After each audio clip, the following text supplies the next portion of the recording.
ملیشیا کې زمونږ ملګري اوسېږي ټول زما یو پیغام دی دا چې دې د قانون خیال ساتئ. نن بعد د شیخ صاحب سره هم خبرې اترې کوو چې دغه ملیشیا په حوالې سره څه تاثرات لري. ټور باعث چې دی نو هغه خو زموږ ارشاد خان دی، الله دې ډېر زیات خوشحاله کړي. دا میرویس باچا خان صاحب د هغه هم ډېر شکریه ادا کوو ځکه چې هغه غریب موږ سره لګیا دی په منډو دی. ټول داود خان دی دا یې موږ د سره په ګاډي کې ناست یو. بسم الله الرحمن الرحیم. قدرمندو کتونکو سلامونه، نیکې هیلې او احترامات مې ومنئ. قدرمندو کتونکو څرنګه چې تاسو ته پته ده چې د لرې او برې پښتونخوا د زرګونو عالمانو استاذ شیخ القرآن والحدیث شیخ ادریس صاحب هغوی موږ سره نن چې کوم دغه د ملیشیا چې کوم دغه ټور روان دی د یو هفتې کوم ټور دی دوی دوره کړې ده دغه سایډ ته، نو په هغې کې نن بعد د شیخ صاحب سره هم خبرې اترې کوو چې د دغه ملیشیا په حوالې سره څه تاثرات لري. قدرمندو زموږ دغه سفر روان دی، چېرته مه ځئ د موږ سره اوسئ. تاسو دغه د ملیشیا دوره وکړله جي او د مومن ټي وي چې کم ناظرین دي کم کتونکي دي هغوی ته به څه د دغې ملیشیا په حوالې سره دلته تاسو مختلف ویزټونه وکړله، استقبال وشو، دغه پښتنو ډېره مینه وکړله، د دغې خلکو په حوالې سره به جي څه وایي؟ بسم الله الرحمن الرحیم. محترمه زموږ ورور تبسم مومند خان صاحب، دا خو د ملیشیا دوره زه خو الحمدلله دې چوټیانو کې الله تعالی کله کله راته دا نصیب کړي، د دوستانو خواهش و نو په هغې باندې موږ ملیشیا ته رالو. نو بس ملیشیا کې خو فی الحال موږ لا کوالالمپور کې ګرځو را ګرځو یا هغې سره نږدې او بار لا داسې ډېر نه یو ته زه به دا ووایم چې ښکلی ښار دی، قدرتي او د الله تعالی عظیم قدرت ته معلومیږي چې الله څونه قادر ذات دی چې دې ملک له څومره ښکلا ورکړې ده چې دا وطن دونه ښکلی دی، د خدای جنت به څونه ښکلي.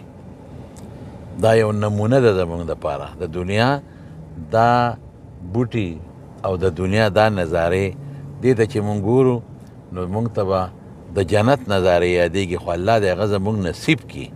خدای دې مونږ له د اعمالو توفیق راکړي چې هغه زموږ نصیب کړي.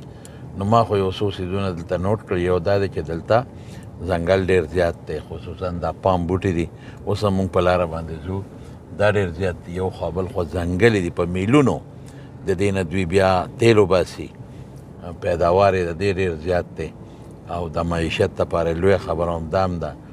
بل پکې یو ډېر لویه عجیبه خبره دا ده د الله عظیم قدرت چې سړی حیران شي چې یو ځای کې به باراني بل ځای به نه، یو کیلومیټر کې به باراني ورپسې کیلومیټر کې به شین اسماني، یا که شین نی باران به نه، بیا به کیلومیټر پس باراني بیا به نه. څه د عجیبه نظام او باران هم داسې چې سم شړقاوي وي او ډېر ویم نه، نیمه ګنټه 3 پاوه نهایت ګنټه باراني بیا وچي، بیا هغه بل ځای کې باران شروع شي بیا به وچي. او د دې او باران هم دویم دی چې بس باران ختم شي نو خلک خبر روزي، نه چقړه شته نه اوبه شته نه سیلاب شته او نه په هغې کې څه د اوبو د ودرېدو څه انتظام شته چې ګري یو ځای کې به اوبه ودرېږي چاته به رکاوټ پیدا شي. باران اډو څه رکاوټ دلته نه دی، خلک ورته ټول خوشحاله او که داسې څوک کوزېږي نو هر چا سره په ګاډي کې خپله چترۍ ده بس هغه راوباسي وکوشي. نو هېڅ مشکل دلته د باران نشته، بلکې باران د دې ښکلا ده، د دې حسن دی شړق شي بیا بند شي. هغه یو شان متواتر د په شکل بارانونه نشته دی، یو ګنټه نیوی سار له بیا په دغه ځای باراني بل په بل ځای باراني، یعنې بس اوریس تاویږي را تاویږي، کله یو ځای د الله په قدرت کله بل ځای. او دا مې ډېره محسوسه کړه، ګاډي پکې ډېر زیات دی، رش ډېر زیات دی، انتهایي ډېر لوی رش دی. جوماتونه ښکلي دي، پرون چې مونږ په کوم جومات کې جمعې مونځ وکړو ډېر خوند یې راله راکړ، ډېر خوند یې راکړ چې کوم مولانا صاحب تلاوت وکړو ډېر مزېدار یې وکړو. نور خو هغه خپل تقریر په خپله ژبه کې وکړو، ملیشیا ژبه کې نه پوهېدو، خو د هغه احادیثو مبارکو نه مونږ دا اندازه واخیسته چې دی د ښځو د زنانو په حقوقو لګیا دی او زنانو سره حسن سلوک هغې احادیث په رڼا کې مونږ دا محسوسه کړه. بیا ملګرو چې څوک په ژبه پوهېدل هغې وي همدغه یې مقصد و. او ښه شنه دومره شینکی ده چې په بوټو کې د پاسه نور بوټي شوي دي، دومره شینکی ده چې کوم دیوالونه دي د هغې د پاسه ونې دي، د دیوال په سر د پاسه بوټی نه، ونې دي، ونې سړی حیران شي. او بل دا دی چې ومرېدل چې حیوانات دلته په دې ځنګلو کې دنیا دي او دا خلک ورته څه نه وایي. ماران ډېر وي، خلکو کورونو ته ننوځي، دوی فوراً ټلیفون وکړي او په سیکنډونو کې بیا سړی را رسېدلي مارونه سي او وجني نه واپس یوسي په ځنګل کې پرېږدي. ومرېدل داود خان نه چې څنګه دا خلک دغه دی دا پړس غوندې دی وایي دغسې ماران پړس دي خوراک نه کوي. نو مطلب دا دی چې دغه دی تبسم خان صاحب مومن قوم خو زما په قسمت رسېدلي او زه مومن په قسمت رسېدلی. داود خان هم را سره ناست دی. مومن خو زما دا ټول عمر خدمت کړی دی، که د جاپان ته تللی یم، د کراچۍ ته تللی یم، که د لاهور ته خپل ملک ګرځېدلی یم او کوم ځای مومن دی نو ما ته داسې ښکاري لکه خپل وروڼه او زه مو ته داسې ښکارم لکه خپل لور او ډېر خدمت مې کوي او ډېر د قدر په نظر. نو چې تا ته یو سړی د قدر په نظر ګوري نو زړه کې مینه پیدا شي که نه. په قدر په نظر تا ته وګوري نو دا زړه چې دی که نه دا مینه خو په زړه کې پیدا کېږي. نو بس دا خو او بونیر ملګري دي پکې ډېر بونیریان خو زما شاګردان هم پکې ډېر زیات دي. ډېر احترام یې زما وکړه. زمونږ د مردان پکې ډېر ملګري دي، 400 ملګري دي، پېښور ملګري دي پکې. او الحمدلله بس دا چې مونږ راغلي دې دپاره چې سیاحت به وکړو او څه مطالعاتي دوره به شي، دې نه به څه زده کړو، څه به ووینو، دوی تهذیب به ووینو. خو څوک هم پرېږدي نه، څوک هم یو خوا زغلی او څوک هم بل خوا زغلی. دا نو بس الله یې ټول خوشحاله کړي. دې خلک یې څومره دي الله دې خوشحاله کړي. خصوصا زمونږ چې کوم ورور دی چې زمونږ میزبان دی میرویس باچا خان صاحب، د هغه هم ډېر شکریه ادا کوو ځکه چې هغه غریب موږ سره لګیا دی، په منډو دی. علي رور دی نو میرویس خان چې دی باچا خان د هغه ځای کې موږ دیری یو او هغه غریب ډېر موږ سره په اخلاص منډه وي. حالانکې په هغه کار کې یو وزر یې زه ورته وایم خیر دی ته نن دمه وکوې نه ګرنه مر سره. نو موږ د میرویس باچا خان صاحب ډېر شکریه ادا کوو. او بیکې چې د هغه کوم هوټل دی حقیقت دا دی چې زمونږ د پښتنو سترګې په دغه هوټل اوچتې کړي دي. چې کوم ځای ته مونږ لاړ شو نو ټول یې پېژنې میرویس. نو بله خبره وکړه چې مونږ سیروزۍ له لاړ شو هلته د دې د هوټل خواله هلته ورشو نو مونږ فري خوراک پې کوو، مونږ نه پیسې هم نه هلي.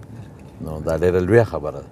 څومره ملیشیا کې زمونږ ملګري اوسېږي ټول زما یو پیغام دی دا چې د قانون خیال ساتئ چې زمونږ ملک بدنام نه شي. چې ګنې پاکستانیان دا چل کوي د خپل ملک زمونږ ډېر ښکلی ملک دی پاکستان، نو چې زمونږ ملک بدنام نه شي او د ملک ته څوک ګوته ونه نیسي چې دا لا پاکستانی دی او داسې طریقه باندې ژوند تېر کوي چې زمونږ اسلام بدنام نه شي. چې څوک دا ونه وایي چې دا څنګه مسلمان دی او په پاکستان کې څنګه مسلماني ده، نو نسبت بیا به زمونږ ملک ته هم کېږي او زمونږ بیا وایي پاکستان کې څنګه مسلماني ده. نو چې زه هم داسې ژوند تېر کوي د قانون احترامي پکې او د دوی ډېر ښه نظام دی، ښکلی قانون دی چې ما څونه پورې واورېدل او د دې ملک احترامي پکې دا ملک داسې وګڼي لکه د خپل کور په شان چې دوی سره زموږ خپل خشته ملک پاکستان او زموږ اسلام بدنام نه شي. پاکستان هم بعضې چې کوم ملګري دي هغه ډېره مینه لري، لکه موږ به ووایو ارشاد بای چې کوم دی د هغوی دپاره طلا محمد حاجي، ګلاب حاجي صاحب دی جي، منان حاجي دی. دا د دې ټور باعث چې دی نو هغه خو زموږ ارشاد خان دی، الله دې ډېر زیات خوشحاله کړي. د هغه په خواهش، د هغه په محبت، د هغه په منډو او د هغه په تعاون مونږ دې ملک ته راغلي یو. انیس احمد دی را سره، تاسو یې نور ملګري هم دي. نو د ارشاد خان خو مونږ ډېره شکریه ادا کوو. یو دیني مذهبي انسان دی، علماو سره مینه لري او د هغه خو زه ډېر شکر ګزار یم. د هغه په برکت خو ما د جاپان سفر وکړ، د هغه په برکت مونږ دا سفر کوو او دلته کې چې د هغه کوم دوستان دی هغوی سره رابطې کړي چې د به خیال ساتئ. نو د هغه برکت هم دی او د دین برکت هم دی.